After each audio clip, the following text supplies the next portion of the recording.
Starting in 5, 4.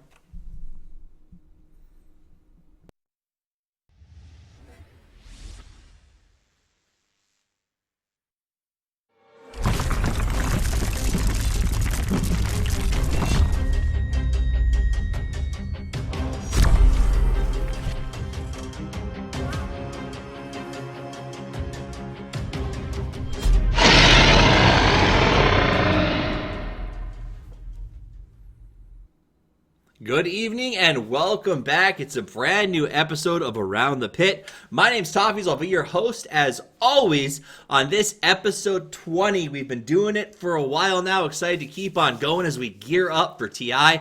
Now, before I introduce my intrepid guests that are here for your viewing pleasure this evening, I do want to give a quick shout out to those who make this show possible. Pro-Built Systems, who built the computer we're broadcasting on. Aces Republican Gamers, who not only help with the parts for the computer, but have given us the ability to take the show mobile to TI with the laptop. And of course, GameLeap.com, which is one of the best tutoring training sites I've ever been to. They gave me a free membership. I thought it was super cool. Wanted to tell you guys all about it. Long story short, they do guides that are made by 6.5 plus players on how to play heroes the right way. So Ryuu doesn't have a guide on the site just yet. Maybe one day. Keep working, Ryuu. Now, speaking of that guy, let's get to the guest introductions. I will start with him right in the middle because I just made fun of him. He's Ryuu Uberuz. Ryuu Dota is his modern name. He has been to many lands. He was most well known, I think, for his time with the intrepid gaming team eHug. Ryuu, how you doing tonight? Doing great. Trying to still think of my comeback for you, but as you're the host, I'm gonna have to bite my tongue because I'm gonna have to cater and suck up. I want to win tonight. My only chance. You don't want to lose points. I will never take away points for insulting me. That you will notice. The second person I'm introducing right now is all the way to our left. That is Reinessa. She was once known for cosplay, now known for YouTube videos, TLDR, and we'll talk about this more potentially later. My co-host for the awesome, soon to be awesome morning show, straight live from TI at Key Arena in Seattle. Reinessa, how are you doing? I'm doing great. How are you? Oh, I'm good. I'm sorry. I was reading Twitch chat about some sort of delay on the video. That said, though, I'm great. I'm excited to be here. You know I love doing this stuff. I know. So that brings us to our last guest, the man who sat there quietly with the orange background. Yes, I know it's not normally orange. Usually there's something covering it up. But today we get to see him in all of his glory. It is Gabriel Lyrical Cruz, a man who once used to be a gangster. And if I remember correctly, actually sold personalized wraps in an attempt to fund a computer that he was building to make videos. Throwing it way back. I'm doing good. Yeah, that's the real old. I think the guy who actually won that is in chat currently as well, Mr. Pinktop. So he also was the person that built this little computer that was here. I'm doing good. I'm excited. Awesome. I'm excited to have you, and I hope that you'll come on to the new Coffee with Toffees reboot at some point so I can listen to the rap and maybe test you by doing a personalized rap for myself. So very excited about that. Or maybe we'll have a rap off. I'm into that. I'll probably be terrible, but it could be fun. So tune into that one, guys.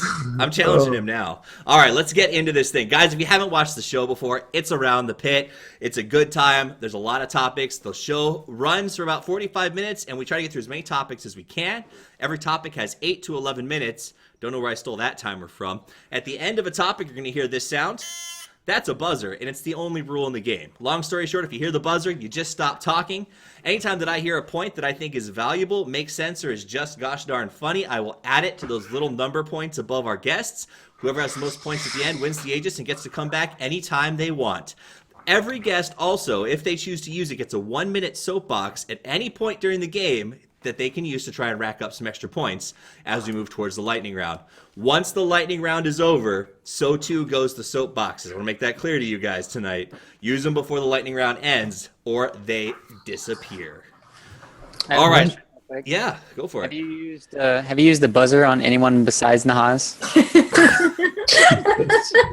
Oh no. And does Nahaz listen to the buzzer? He does, but Ryuu, is there anybody else you think I might use the buzzer on? No. Yeah, no, not at all. All right, let's jump into this right now. The winner of the vote, the people that you guys wanted to talk about, we do a straw poll at the start of every episode. The number one topic was Star Ladder at BTS. So that's what we're going to jump right into on this one. Guys, that's the first topic up. Star Ladder usually is not in America. There's a discussion that because of the fact that TI is right around the corner, a lot of the teams are going to use this as a chance to get here early, maybe acclimate, things like that. But here's the real question for me. They're having it at BTS, at the studio, which is traditionally done with the summit. That means no viewer base, no real LAN experience for viewers. Is this a triumph or a failure for Star Ladder iLeague? All right, I guess I'll go first. I think it's a failure. I thought about this question a lot, and I was in the middle for most of the time, but then I decided to go for a failure at the end of the day just because you're going to America, and there's actually no American events that really are successful. Like MLG pulled out, and ESL New York is very unsuccessful, so they don't really have a venue or a stable place to really place a tournament in America, so it's very bad. And so it's like the whole NA region is kind of like a failure for fans, at least, to really come out and enjoy the spectacle besides TI. Like, other than that, there's just nothing really there.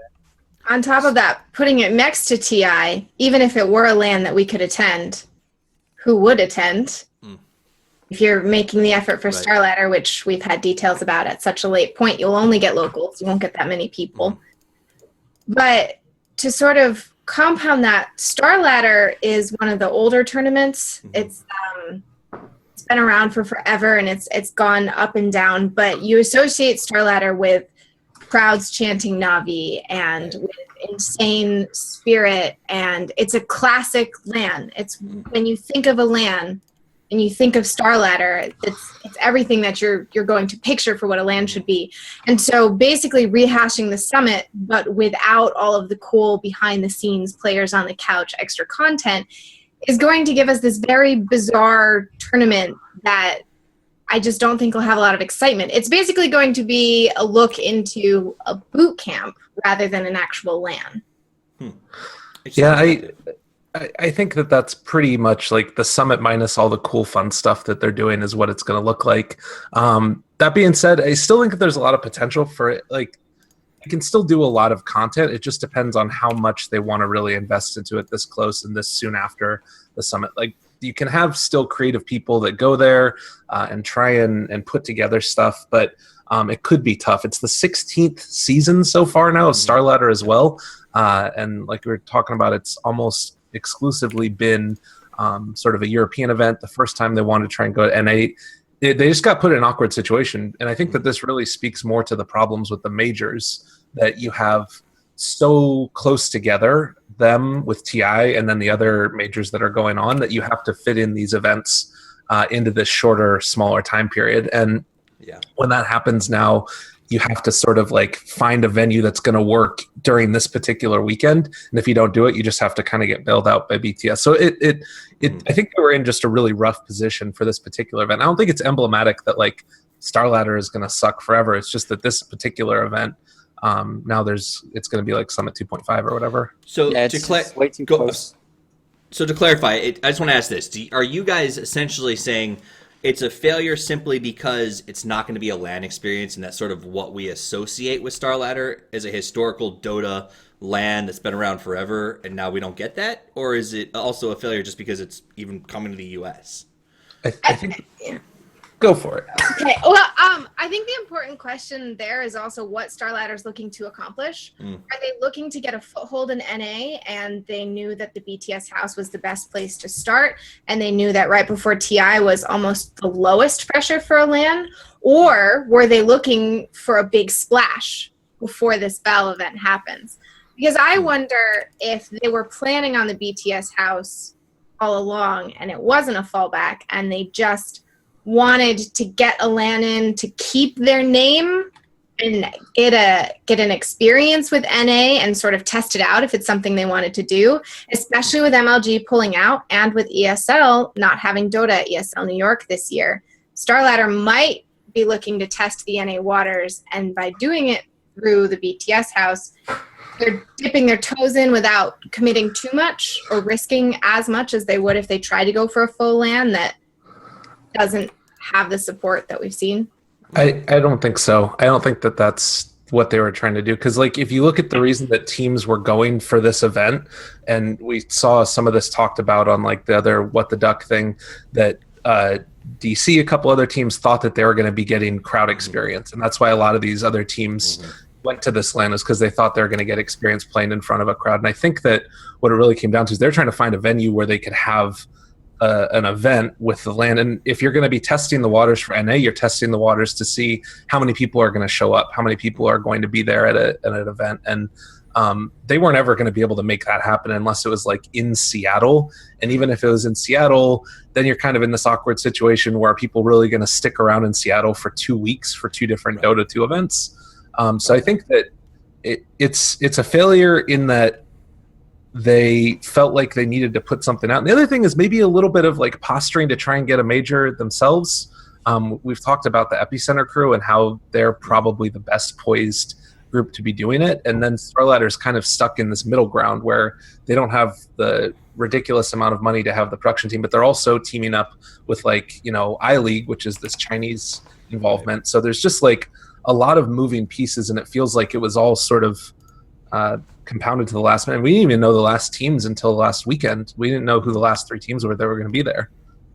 Okay, so this is my whole viewpoint on the situation. Like, I think it'd be fine if this was done in, say, like 2 months or 3 months. But yeah, right before TI, it's a big flop just because it's just going to be a training ground or whatever. And that's why this tournament could have had a lot of success as kind of what Reinessa was saying, like a proving ground for maybe tier 2 teams is what I want to go for. Like if this tournament had like 2 tier 2, tier 3 teams trying to make that next step to maybe stay together for after TI and make a run afterwards, I could see this having this be a very good land. But since it's not that, and it has tier 1 teams in it, and it's not really helping the NA scene grow, it's actually just like the teams that are getting there is because like some of the Chinese teams couldn't go, so complexity got in, and all of a sudden you're just like, well, it's just a tournament just to have a tournament, which I don't think you should do. It should have some purpose. So let me ask you guys this, since we got a minute or 2 left on this topic. I'm going to transition a little bit. You guys kind of all brought up, especially you, Ryuu, the idea of tournaments struggling or lands struggling to exist in North America, right? We know Seattle with the TI land is big. Now that's just because it's the World Championships. What do you think the struggle is that makes it so hard, specifically in North America, to host these lands? Because every other country is saying, give us lands, and every time they have one in North America, we're sort of like, that's cool. The locations being chosen are terrible. Columbus, Ohio? Who lives in Columbus, Ohio? New York City? Does New York City straight you as an esports town? I mean, go have a Pokemon Go thing with all your MLG New Orleans is bad too. New Orleans is the rough one. And New Orleans. Why? Like you have to go to Texas or something. Maybe Florida. I don't know. Texas, Chicago, even LA. When California. When the Summit did their first one and they did a pub stomp, they had the line wrapped around the entire community. They had tons of people. If you went to Northern California, if you went to a populated region in the Midwest or down in Texas or something better on the East Coast than New York City, because it's expensive, it's terrible. I think Florida is like the best East Coast just because it's like in between everything besides like China. Like it's good for South America if they ever make it. North America and Europe all can go there. It's cheap, affordable. And so you guys, you don't think it's on the viewer side. You think it's on the organizational side. The organizations just haven't made the right choices? The US is huge, right? Europe is small. Yeah, in Europe, it's easy to get to Frankfurt. In the US, it's a huge investment. We don't have the train infrastructure, and if you want to take the train, it takes longer than driving. Flights are expensive too. That's the big problem is that it's like you have really big centers on both sides. So like there's a lot of people on the East Coast that would probably go to the event. There's a lot of people on the West Coast that would probably go to the event.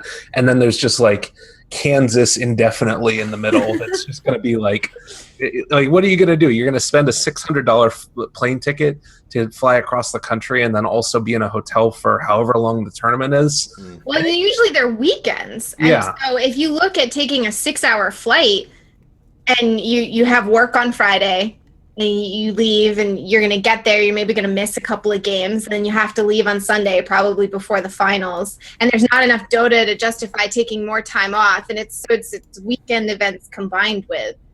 Yeah. huge travel expenses. Fair. So, and I think that's a good point. It's one of the reasons that like Chicago didn't get the Olympics one year, because interstate mass transit isn't that great here in the States. So for those of you who are watching from the European region or other regions, we do have a North American bias. We sort of always talk about it, but we can admit that we suck at getting people from state to state, especially visitors, without spending an insane amount of money.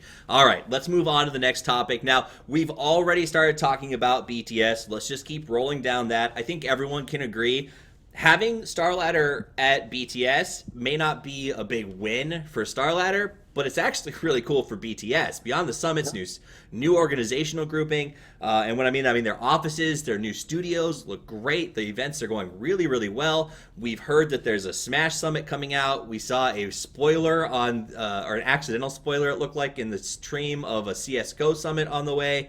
So these guys doing are blowing Overwatch up. too.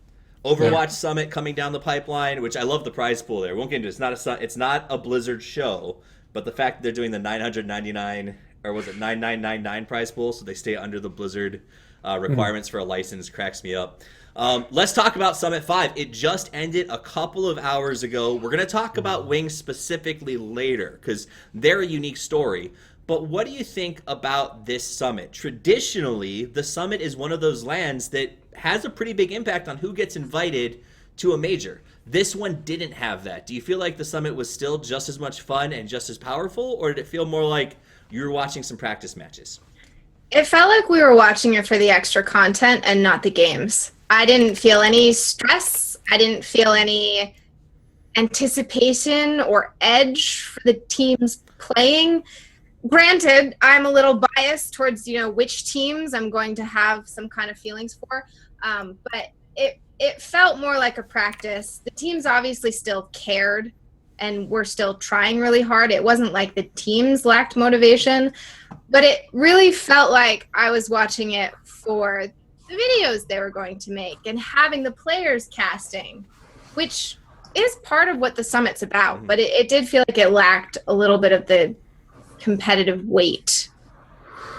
I think the first, like, this is my take on the summit. I think it's kind of serious the first 2 days, and then all of a sudden it gets kind of more chill, more lax. You get more rolling, as you're talking about, where the videos and content keep on getting up and up, like trying to one up themselves all the time with Kata Guy and them, and then it gets really funny. And then people just stop caring. Less teams are in the tournament, so then everything just becomes like clown fest. And more players meme casting because they're out. Matumba Man meme cast.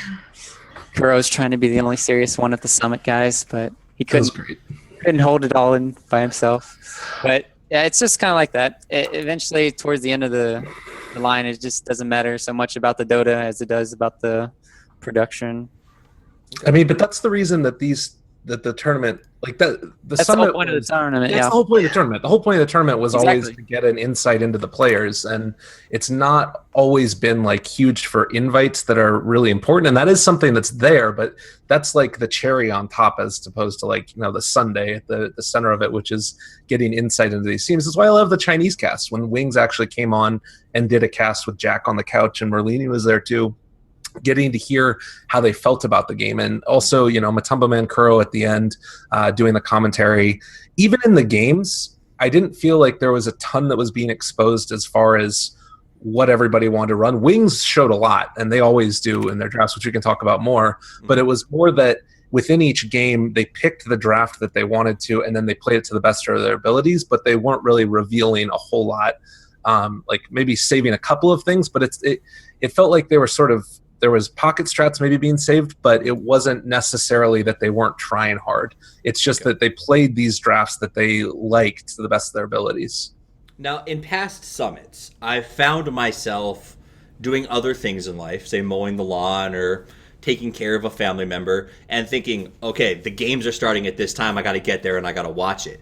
Do you guys feel like Summit 5 had that same feeling of sort of, this is important, or did it? Because this one felt more organic to me, sort of like a chilling with friends, sort of almost like Summit 1. Is that good? Is that bad? Or am I completely wrong with the way that I felt about that? I mean, I just woke up at like 3 p.m. and just like turned on, didn't care what the score was or whatever. Just started watching something just to see what was going on. I don't really care too much about this tournament as in regards of like what's going to happen. I think it was timed at the right time. It's like this is like an all-stars game, right? It's right before TI. We're just going to get some more information. That's my opinion on this. I don't think people need to read too much into this. Like, it doesn't mean to be more serious, especially right now. But if it's in, like, if we all know that BTS, didn't they want to get maybe a chance at a major? Was it I don't know. a year and a half ago or something? I don't know. But Their at the style. BTS house, I can't remember. I was talking to somebody about it at the last. BTS? What are you talking about? At the last summit. Never mind. That's a bold statement. I mean, You know what? I'll assume that you're right. I just can't back that up. I was wondering if anyone else. That's what I was just asking. No, I- I had not heard any of that. That was a long time ago. Granted, that was a long time ago. Like a year. This summit, I was similar to Ryuu. I watched it when I could. Now, I didn't have internet for 4 days, so I missed out on quite a bit of it. But I watched it when I could. I didn't really care. The only thing I was invested in was Navi versus Fnatic because of the invite discussions and irritations associated with that. And so that was the only game I really cared about. And it was cool to see Wings. It was nice to see Adfinem and see new players. But it wasn't about the competition. It was about learning more about players and seeing them grow and understanding what they're about. So there was no urgency or stress with watching the games. I watched all of the games that I could. I really actually tried to watch as many as I could because I felt like there were certain teams that aren't going to necessarily be throwing it all out there, but Adfinem, as well as FDL, obviously, they're going to be trying their very best. I think that a lot of these teams joined to try and get that crowd. Well, not this was. I'm talking about Starladder. This is a different one. I think I watched all the Wings games because they try their hardest every time that they can, and that's something that's even been a little bit of a fault for them is that they reveal all of their strategies and they treat every game as if they're going to they have to win it. They just got that like competitive side to them. So I think that for me at least, the games felt like it was a pretty clear example of what Wings are going to do going into TI. I'm not sure about OG and Liquid. I didn't watch as many of their games, but I'm also just a sucker for Chinese Dota. So I watched them a lot more. It felt like there was a lot put on the table, and I'm a little bit concerned going into TI how the Western scene is going to deal with a couple of these Chinese squads. Like Wings and Newbie feel like they might have been. Wings. I was going to get into this discussion. Like eventually, it's like Wings is basically a Western team to me. Let's do this. Hold the thought. We're going to start with you, Ryuu. Let's just transition to that right now, okay? Because we talked Summit 5. I think we got sort of what we wanted to get into there. Wings was, I don't want to say Cinderella story because they've been on the up and up for the last couple of months. They've been sort of throwing everybody into disrepair because I was chatting with Motpax last month when he was trying to make book for a big tournament to help a team out and was just like, I don't get Wings. Wings doesn't make sense. Like they just sort of, it's like they hit the all random button, right? So Wings came out. They won the whole thing. And we're going to talk about their play at Summit, but I also want to consider this angle. 6 months ago, I think it was, my time frame may be off, at WEC, their manager was on the show afterwards because they were accused of cheating. Because they were barely hanging on. They were sort of like this tier 3-ish, 2-ish team that was clawing its way to the top. And they were not loved by the Dota community, or I would say the English-speaking Dota community at that point in time. Things seem to have changed significantly.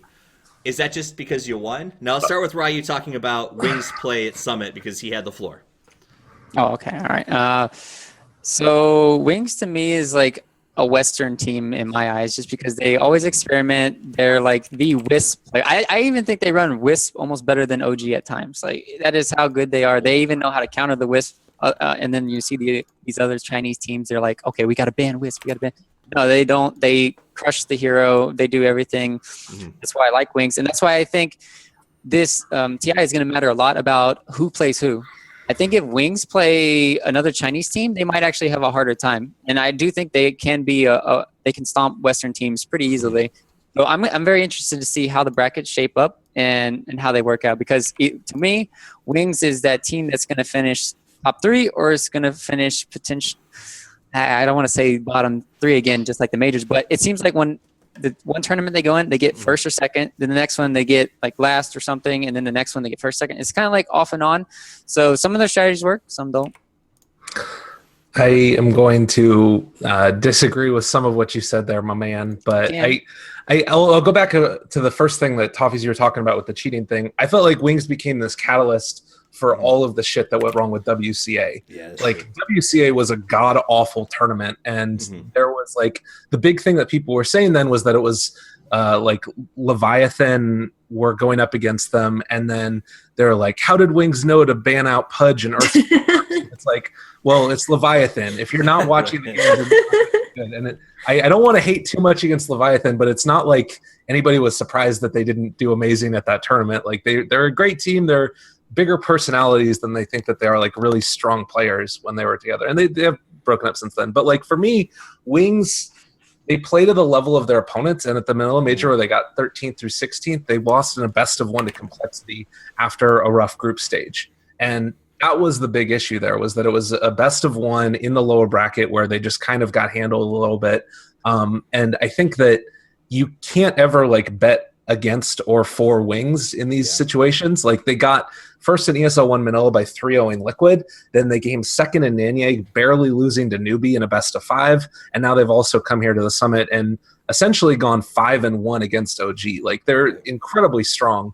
And I think that the biggest thing about them in this tournament, and the thing that they showed that I think was really telling, was I think it was game 3, I don't remember, but they picked an anti-mage. And that's not a typical Wings draft. That's like standard play. And to me, like the fact that they could flip the script from running like Spirit Breaker off lane, running in and stealing the Aegis in game 4, and then have like a game before that where they just run a very simple anti-mage game and dominate, shows that they're incredibly versatile. And that's the reason that I love them, that they're not just crazy. They also have regular play to back it up.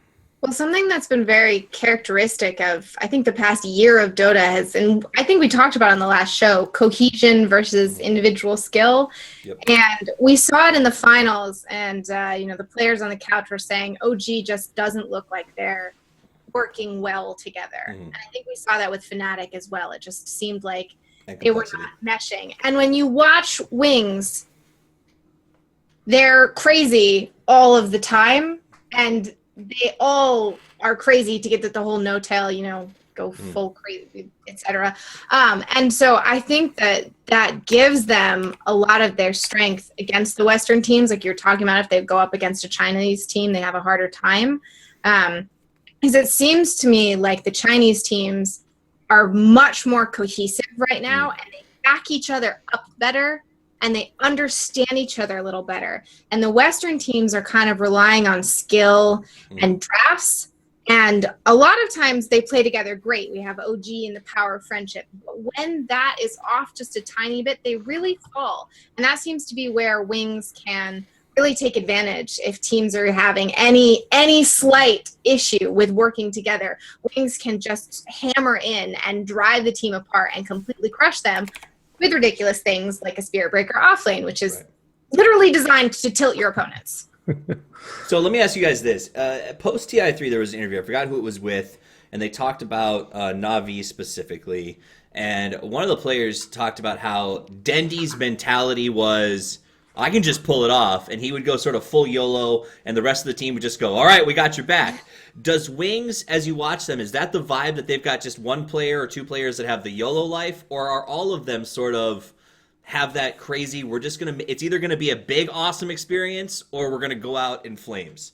It's just Ice and Innocence. They make all the plays. I think they're probably the two best supports in the world at just knowing where to be and always reacting in time to counter gank. Like if you watch all of their games, they just will rotate out of nowhere and come from fog, and then all of a sudden they'll turn what should be like a 1 kill free mid into like an 0-2 on their side. Like so they get 2 free kills, and then all of a sudden they start pushing or doing something, or they'll just go to a different lane, get another kill. They're very sporadic. They're almost like MVP, but they know how to stop and then know how to pull back at times. Like they are crazy. They seem like they have an impressive understanding of how other teams are going to move. when I was looking at the Spirit Breaker game, the vision is just what was game winning for them. So Enchantress creeps into the Roche pit to slow down the Roche and give them for the charge. But there was that moment where there was the dominoes of OG just falling, and it was because of wards around the map that were just, they understood where Moon would be farming on Beastmaster. They understood where OG was going to be, and then they had this amazing vision that allowed them to completely dominate. And so it was just this really good understanding of how the game was going to be played. It's also game sense too, because they would make moves sometimes without vision, where they would just know that he was going to be there, and like there was no ward nearby that made it happen. I think the other thing is for YOLO mode, it's like the drafter a little bit in a sense. He is the one that it's not so much that like he goes for these all any types of strats. It's that he picks heroes that like normally. For instance, they had the Enchantress in game 4, I want to say, and they played it in a little bit of a different way where it was like in the mid game, instead of being there for a lot of the DPS with Impetus, she was going for like heavy split push, and then that translated into creating more space across the map. So they play these heroes in different ways that people normally see them. You think back to like MDL time, China started running Spirit Breaker as a team fighting hero, and that's the way that Wings played it here, where they would get multiple like 3 or 4 man charge throughs, and then you would follow that up with like the Timbersaw burst. So there's like these ways that you play a hero in something that teams aren't normally used to. And OG, I feel like honestly the games, it was much more about the drafting and maybe even the coaching, I would say, that they kind of tried to outdo Wings at their own game plan. And then Wings just ran that anti-mage game and they played it straight up and then they won.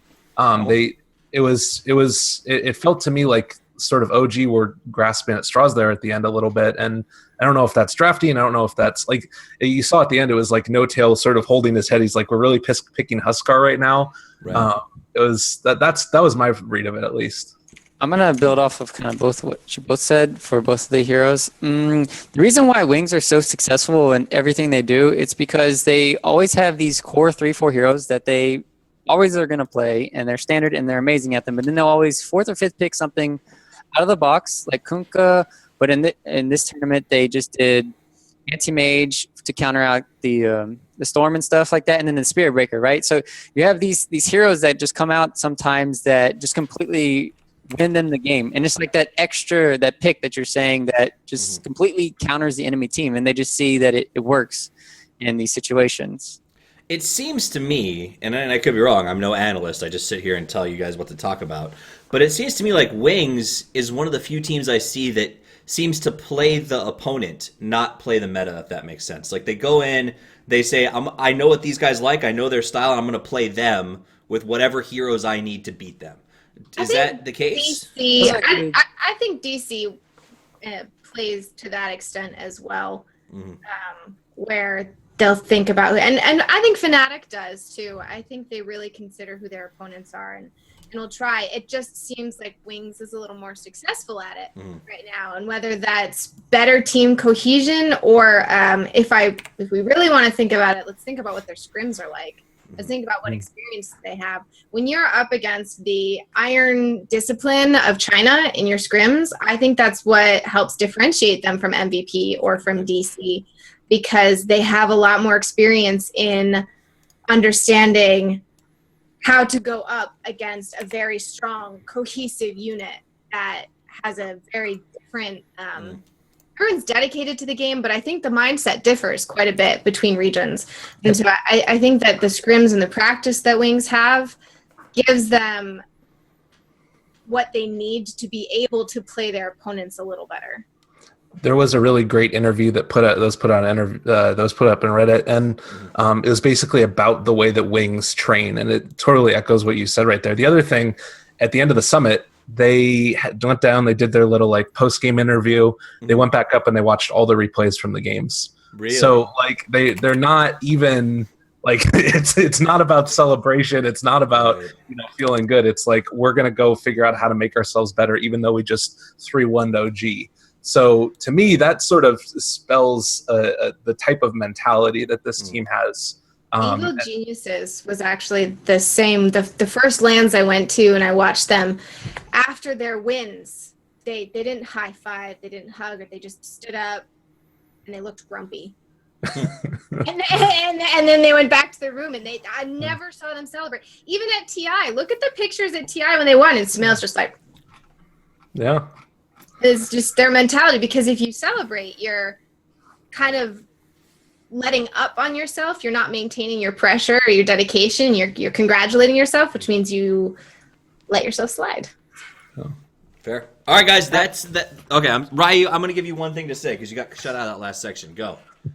No? All right, I like it. Let's move on to the next topic. But before we do, guys, we need to take a quick break right here. A quick word from our sponsors over at GameLeap. You're watching Around the Pit. When we come back, we'll be talking about a little bit of 6.88b, as if it really matters, cracking down on betting sites, and a few things about TI. So don't go anywhere. We'll be back in just about 30 short seconds.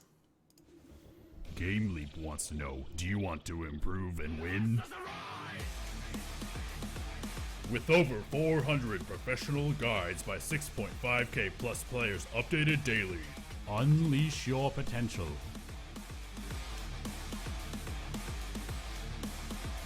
Master the most up-to-date strategies and secrets of professional players. We guarantee that you will gain MMR and dominate. Visit us at www.game-leap.com. Welcome back to Around the Pit, guys. My name's Toffees. I'm joined by my guests today. We've got Lyrical, Reinessa, and Ryuu on Around the Pit as we get ready for the second half of the show. We're going to get a little bit away from team-specific talk and start looking towards TI at this point. Now, there's a couple of different sides of this coin. I think TI is going to be sort of the water break, and then everything's going to change afterwards. And one of the things that we've talked about with everything changing, besides just major structures, etc., is the fact that Valve just announced that they're going to be essentially eliminating sort of the way that the betting sites function right now. The question I have for you is, how does this affect the Dota 2 tournament landscape? Does it? Is it going to be massive, or is it just going to be a drop in the bucket? Dead game. I think that half of course I'm guessing here, I think at least half of viewership, if not more, is based off of those betting sites. From when I occasionally cast or talk with people who do, if they can't get their game on a betting site, they do not get viewers. If you can get your game on a betting site, you can get a few thousand for a small game, and you can get a lot on big games. And we've discussed in the past declining interest in viewership. And I think that the betting sites drive a large part of it. Unless you have a Na'Vi Alliance El Clasico or you have a grand finals, I think it's very hard to drive viewership. And when you take away betting, you reduce people's interest and stake in the game. On one of the Reddit threads, there was some guy who was like, I bet an item that's worth 3 cents. I don't care about the item. It makes the game more exciting.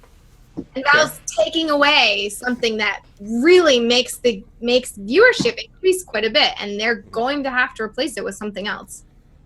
That's what I was about to say. Like, what is their substitution? I've been trying to think about it for the last 2 minutes. Like, what are they going to do to substitute betting? Because I do think it is a very big deal, as you said, just for the competitive nature of things. Like, you actually want people to bet just so the games are more interesting. That's why people do it in real life and stuff. Right.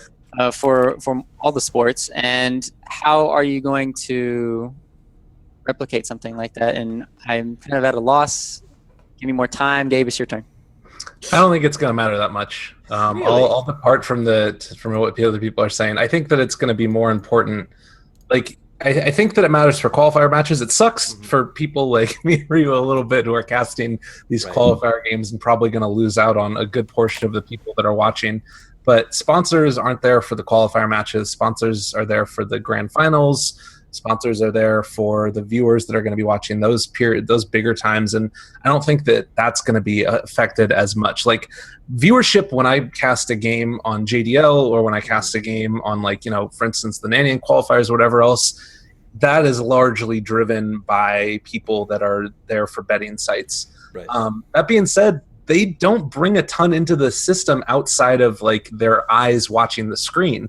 And so, in fact, they kind of make it somewhat unbearable. They're the same type of people that send death threats to casters and send death threats to players. I think that it's by and large a better system, and if they happen to end up adding something else to it afterwards that makes up for the betting, then that's awesome. But I think that you're still going to get a good amount of sponsors that don't care so much about it, and the overall growth of Dota and esports as a whole. I mean, right now Evo's on ESPN. It's not like it's going to completely eliminate. And Dota is still an amazing game, irregardless of the bettors. Do you think this is going to be Go ahead. I'm sorry. I think they need to introduce something that adds personal investment into games, because I think it will maintain your population, especially when people get bored of patches and they stop playing. They still want to interact with the game in some way, and so I think betting lets them do that. And I do think we've seen betting coins on your games, all of these things. We've seen those implemented with compendiums and these tickets, and I think that would be a really great way to get people reinvested. And Valve, of course, also does not want to divert people away from Twitch necessarily, but didn't they integrate Twitch into the client for the qualifiers? I thought you could watch the stream. Yeah, you could, but you couldn't full screen, so it's shit. I think that's like Valve's own streaming site, though. I don't know if that's actually Twitch. Well, let me regard this about the betting to sort of finish up the betting thing. Do you think, and it sounds like we're in agreement that it's not going to affect the big tournaments necessarily. They'll find different sponsors. They'll probably still get good viewership. But you touched on this briefly, Gabe, the idea that, for instance, I cast JDL occasionally when I'm feeling perky. And if I do it, if it's not a Dota 2 lounge game, I get 80-ish to maybe 90 viewers, and we all have a ball, and it's nice and fun in Twitch. But if it's a D2L game, I get 2,500 viewers.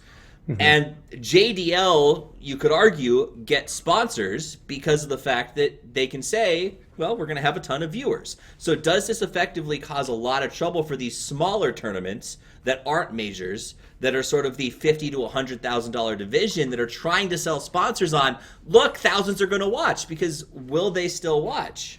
It could be a hard thing, especially for the online tournaments that are incredibly good for the scene, giving tier 2, tier 3, and lower teams the chance to earn a little bit of money and get some kind of competition. We want to encourage that.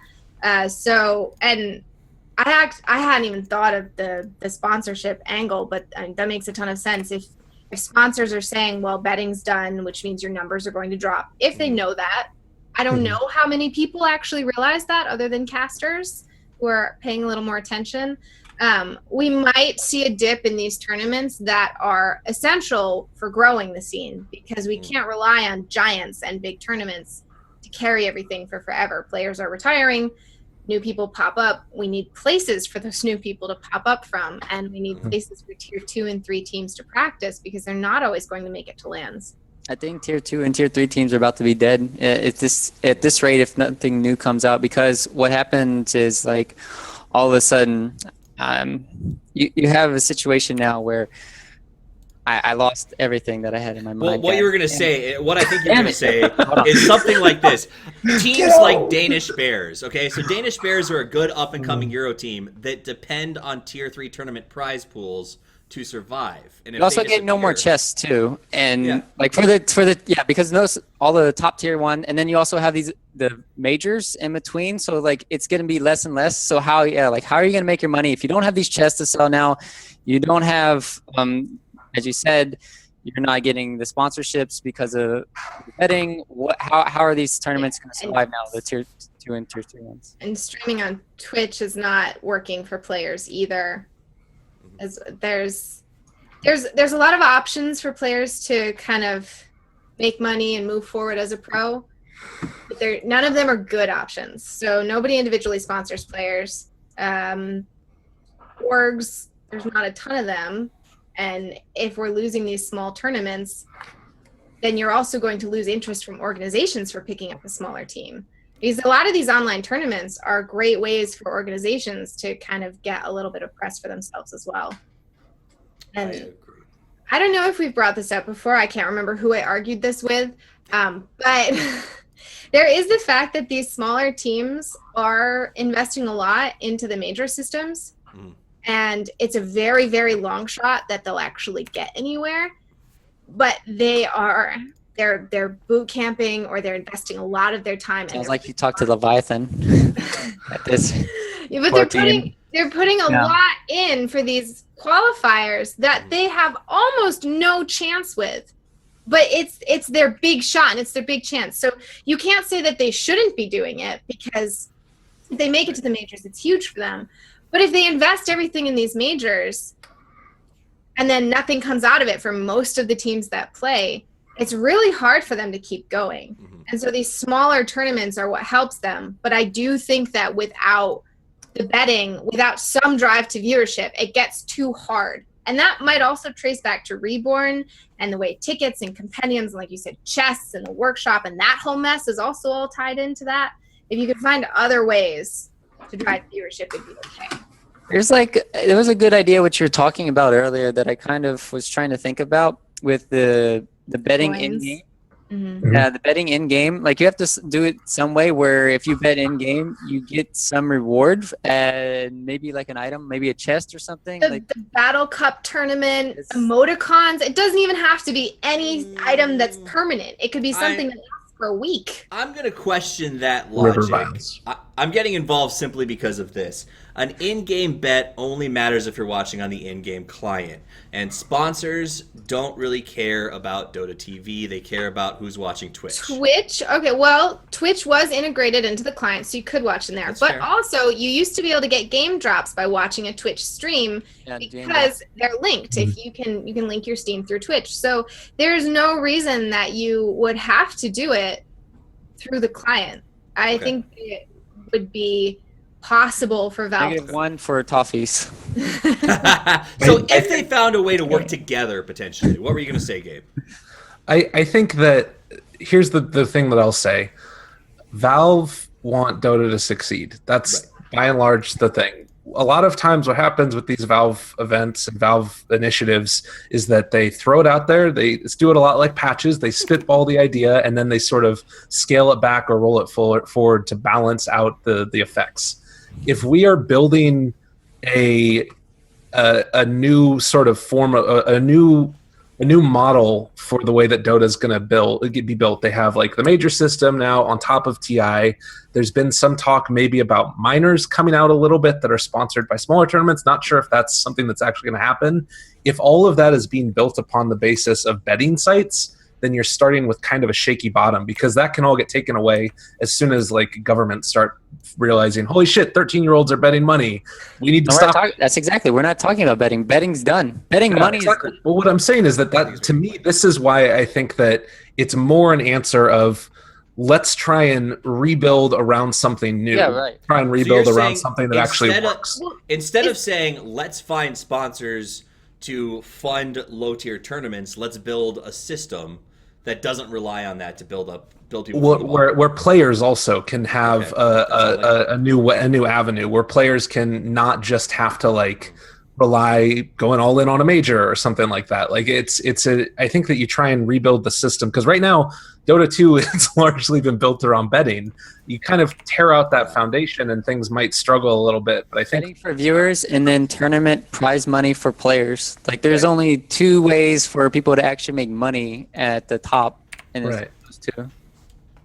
All right, so we'll move on to the next topic, but I think that the big worry is you just summarized it, Ryuu, the two ways that works, and honestly, the second, the tournament winnings for players, is largely dependent upon what sponsors are willing to invest, which is based on are people watching the Twitch stream, and that's where the fear of the change to betting is sort of coming in full circle. So for those of you who are listening on the podcast, that's kind of where we're getting at, and where the big question is, post-TI, how's this all going to play out? Moving on to a couple of quick topics. This one should be very quick, I would imagine.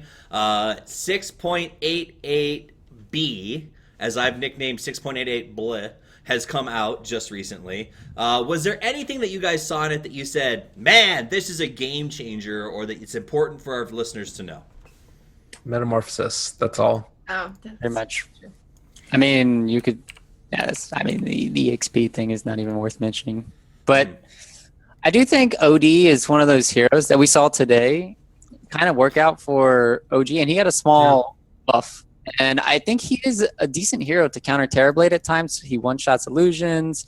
And he now gets like 20 seconds extra additional time with his Arcane Orb. So other than that, OD could maybe be a hero at times. TB can't just win you the game with a buyback now. That's about it.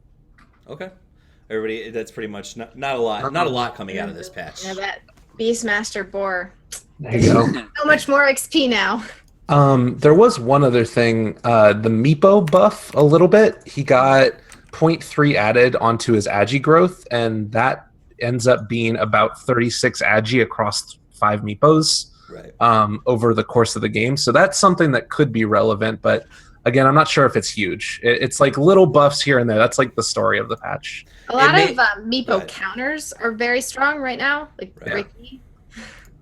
That's true. Very popular, so I don't know. I don't know if Meepo is going to see it. Weepo could do it. There you go. I was saying it might be enough to force a ban at TI for specialized players, but I think that's probably about it. Next topic. This one interesting. I feel like one of you probably will have stronger opinions about it than the others. But the announcement about cosplay at TI just came out from Valve. I know that a lot of people were saying, like, when are they going to talk about it? So for those of you who are listening on the podcast or haven't heard about this, because we normally talk about just Pro Dota, but we're going to Seattle. We want to talk about the scene. Valve is doing a $15,000 cash prize, $500 to the top 15 cosplayers at TI, plus cash for 1, 2, 3. The interesting thing about it is 60% of your costume has to be handmade. And more importantly, this is the part I'm curious about, is costumes and accompanying props may not include 1, edged weapons, 2, projectile weapons, 3, props made of metal, or 4, bows or crossbows with strings.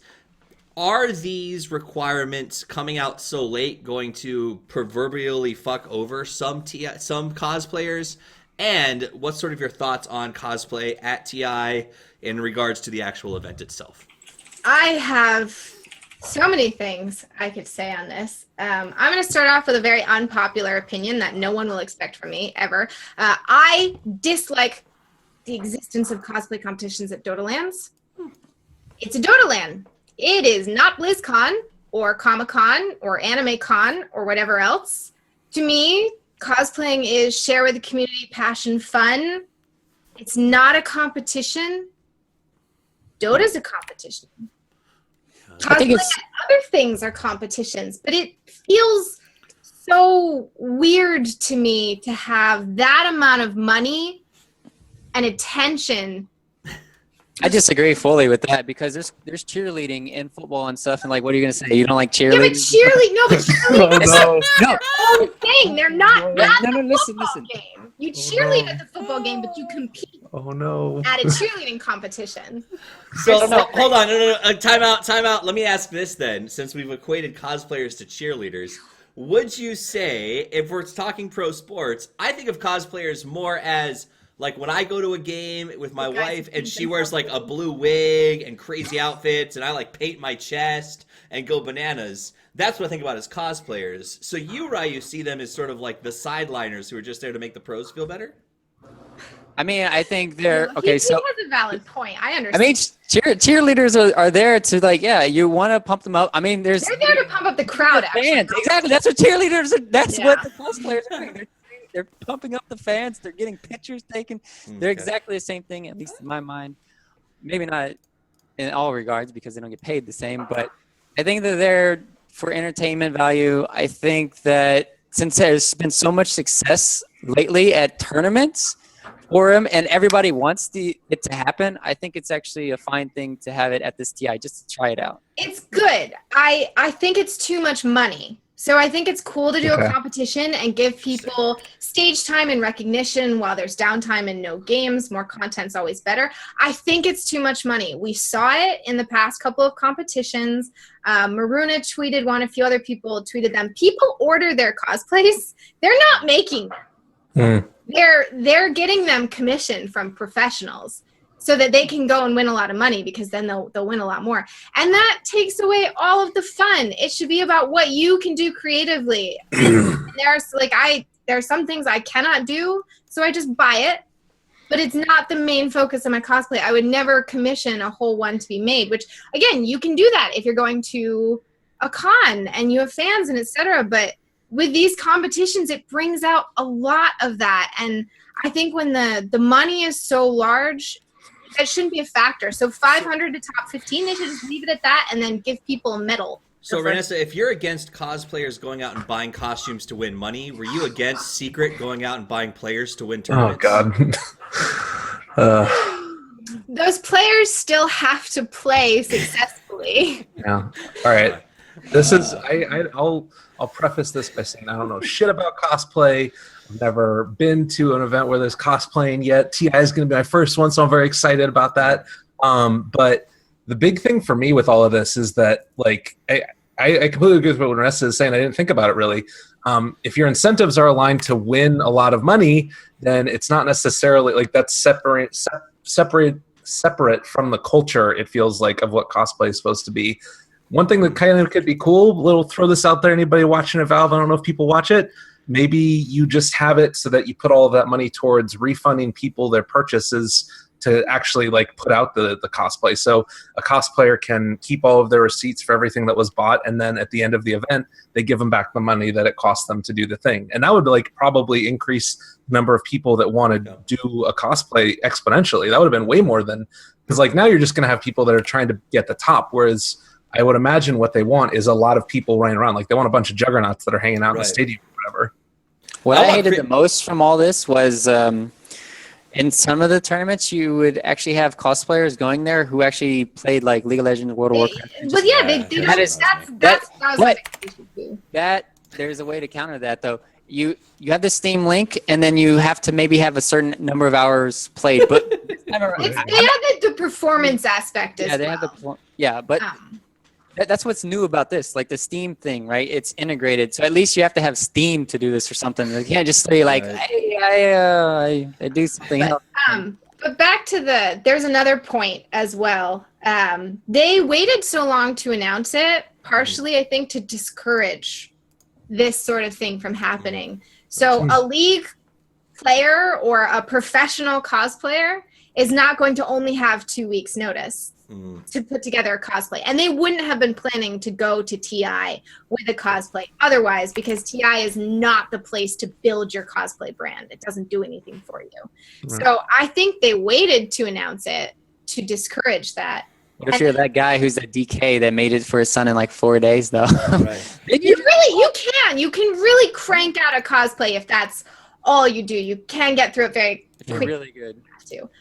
But as far as the weapons thing and, that throwing people off guard, they had the same policy last year. There was plenty of press about it. People were well aware. The rules have not changed one bit.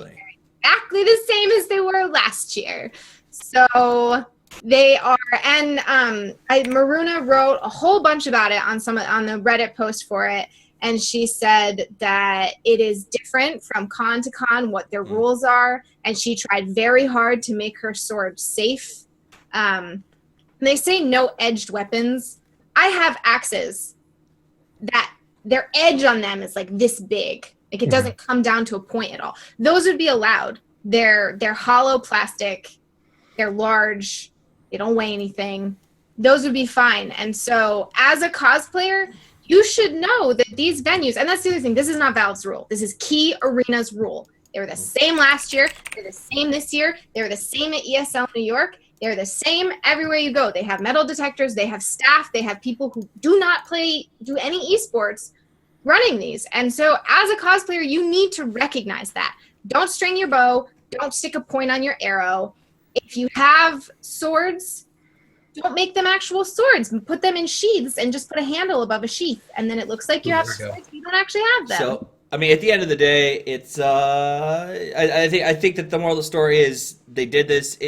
They did this to make sure it didn't get out of control. But it seems to me like Valve is supporting the community. They know the community wants to see this. They're willing to invest.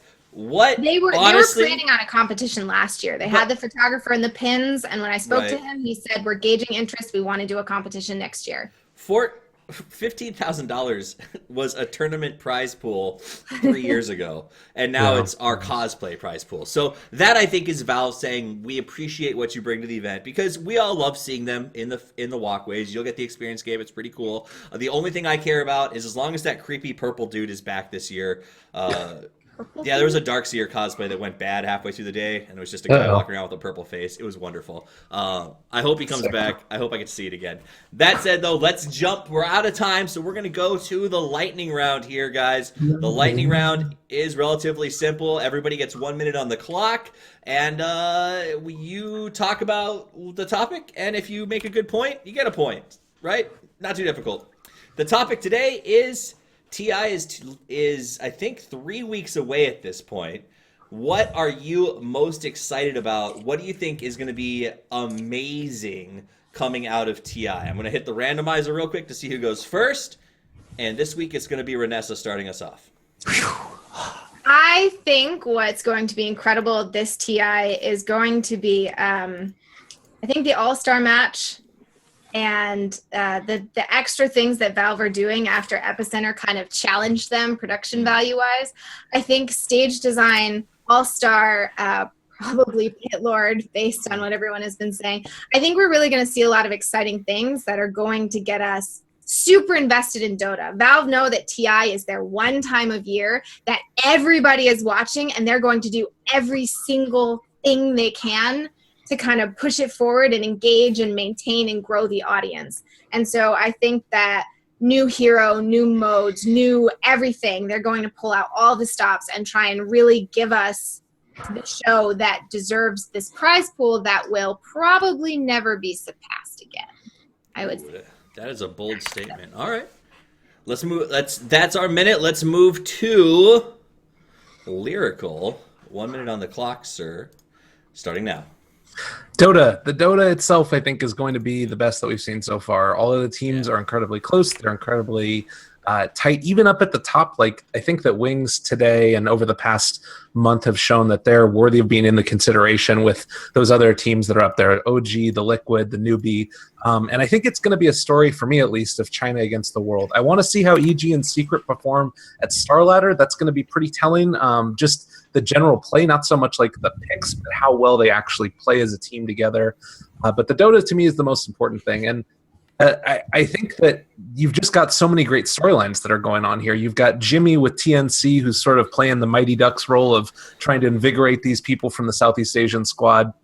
You've got the stories down at the low of Escape Gaming, Cinderin coming back into professional Dota, trying to make his spot there. All of these like tier 2 teams and lower class players that were like part of the pub scene in China as well as all over the rest of the world, now finally making it to the big stage. And this to me is going to be the meeting of the new and the old, like the old school players meeting up against the new school players. And I want to see how that all works out. Awesome. Well, that's time. Let's move to Ryuu. That was a pretty good one, Lyrical. Ryuu, you got 1 minute on the clock. He went on he had a couple of good points in there. All right, Ryuu, 1 minute starts now. All right, so the biggest question out of this whole damn thing is VG, EG, or Secret going to win because they are potentially favorites? Well, VG got knocked out. EG or Secret, can they win this? And it's going to be the first open qualifier winner potentially ever at a development. CDC almost did it last year. As Lyrical is saying, Dota 2 is the most important thing about this, but I do appreciate people like Reinessa and Toffee's trying to make their own show, their own morning show, trying to make it something happen since Dota is going into a more professional way, just because like we've talked about, since the recent ban from the betting. So everything's opening wide up. We got more professional stuff like that. So that's the side thing. But Dota, storylines. Is OG Liquid, are they going to get taken down? Is Wings going to flop? Are these teams that are going to come in? Are we going to have another run from CDC from the open qualifiers? How well is Complexity going to do? And I'm just going to leave it at that. All right. I like it. Close, but no cigar. Let's go back to the points. Let's check out who our big winner is tonight, guys, and then whoever wins gets their 1 minute soapbox before we sign out. The point count, start to finish. It looks like we've got Reinessa coming in third place with 25 points. Picked up a lot on cosplay, but not quite enough. So a great showing there. We've got Ryuu coming in second place with 26. And first but not least, I guess is that a saying? Oh, jeez. That was brutal. Coming in first place is Lyrical with 29 points. You've had a couple of solid soapbox steals tonight, so I want to hear what you've got to say with your final minute of time. Lyrical, anything you want to talk about? Brexit, Trump, Dota, your choice. 1 minute starts now. Well, I talked a lot about it. I'm just really excited. TI is going to be my first time going to it. I came from a background of StarCraft 2, and actually getting to go to a really big, huge LAN. I'm so excited about it. And to see the Dota and to meet all the people, I think it's, again, like we've been doing these TI6 or all of the hubs that are going on at the BTS studios. You get a chance to meet everybody, and I feel like TI is just going to be the continuing theme of that. So I'm excited to meet everybody in the scene. I'm excited to watch some good Dota from a stadium, and I can't wait. It's going to be awesome. It is awesome. It gets you hyped for your entire year of the grind that is doing things for Dota. And I can 100% say that. I said it in my GoFundMe, this is literally a battery recharge that gets you ready to deal with the rest of the year. So I'm excited to see you there. I'm sure we'll drink. I'm sure we'll watch the games together. It's going to be a blast. Guys, I do want to give you a chance I'm going to do our sponsors. So I'm going to have you do your shout outs to whoever it is that you want to thank. And then we'll close this thing out. So a big shout out to ProBuilt Systems and Asus Republic of Gamers, obviously for building the system we're broadcasting on, and also to GameLeap.com. They have been absolutely supportive. They've given us a little bit of funding to try and get the show up and running at TI. So they've really been big promoters of small content creators, so check them out 100% for sure. Let's start with Reinessa and work our way across. Reinessa, who do you want to give shout-outs to? What are you working on? Let me have it. All right, well, shout-outs to my viewers, as always, who are here in the chat, staying up very late. There, again, several Europeans. I know there's some who are NA, but there are several Europeans who are staying up late, so I really appreciate that. And shout out to, I think my mom's watching, so hi, Mom. Hi. Everybody spam, hi, Reinessa's mom. Yeah, she watches all of my streams and interviews and even checks pro games at 6 a.m., even when they're in China. So, yeah, she's committed. So shout out to her for really getting behind my esports life. And we're going to do the suck-up thing. Huge shout out to Toffees because he's given me a chance on some of these shows and really promoted my TLDR and everything, and now we're going to co-host a show together, so he's trusting me with my zero experience to give that a shot, and I'm very much looking forward to that and very excited about it. So, and then that's what I'm working on, so I'll see you guys at TI live streaming to an unknown location. We will be there. Ryuu, what do you got for me? I was supposed to do this show with Toffees at TI4. We lost.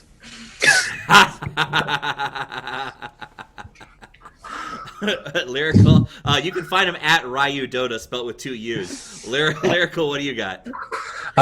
Shout outs to all you fine folks out there, everybody in Twitch chat. Shout out to my wife as well. She's watching as well, I believe. So always cool to have that happen. And yeah, that's it. Shout out to Dota, man. Shout out to Dota. Right, the thing that we love to hate. I watched a stream last night where the streamers just bitched about how much they hate Dota and then queued for another game, and I was like, that's that's it, 100%. Guys, my name's Toffees. You can find me at Toffees TV. I do want to give a quick shout out, or not shout out, a plug. If you want to support not necessarily this show, but what we're putting together for TI, you can go to GoFundMe.com/Toffees. Basically, we're at a point now where I've funded the trip, the plane ticket, and a place to sleep. And the funds that we raise now are going to do things like rent equipment for us to do the show. And if you're curious what the show is, we actually have some information on the site about it. Long story short, we are 100% hosting a show from Seattle. My biggest goal, if you guys watched the show for the last 2 years, has been a live morning show from TI. We're doing it. It's going to be me. Reinessa's going to be co-hosting it. We've got a producer who works for Major League Baseball as their digital content producer who's going to be producing the show. We've got Prove Attitude working the cameras for us. We're going to have some segment covers from people like Nahaz and other analysts in the game, and it's going to be really cool. The other big thing that we want to give a big shout out for is we did what no one thought was possible. We reached out to Valve. We begged them for help, and they gave us a spot. If you guys have been to TI, where the secret shop is, we're going to be right above the secret shop with our backs to the Megatron over the yard at Key Arena. So we're going to be sitting there live broadcasting. They're giving us internet access, and it sounds like power as well. So all of the stuff that we need to broadcast live from Seattle, we've got. We just need to get the equipment up and running. So go to GoFundMe if you like the idea. Support us. We're going to do it either way. It's just the more money we make, the less completely, what's the word I'm looking for? The better the sound More quality. hope. Yeah. No, more hope. The better the quality, and it's going to be good. We've got most of the equipment we need, but some cool mixers, some labs would really take us to the next level. There's also, I want to do a feature from the Pike Place Market, so you guys can sort of see Seattle outside of TI, but they charge things like licensing fees for us to be there taping for the day. So definitely check it out. Help support what we're doing. We'd love to have it. Otherwise, just keep tuning in, guys. I appreciate you. I appreciate you guys for coming on the show. Have a wonderful evening. Play more Dota, and as always, Toffee's out.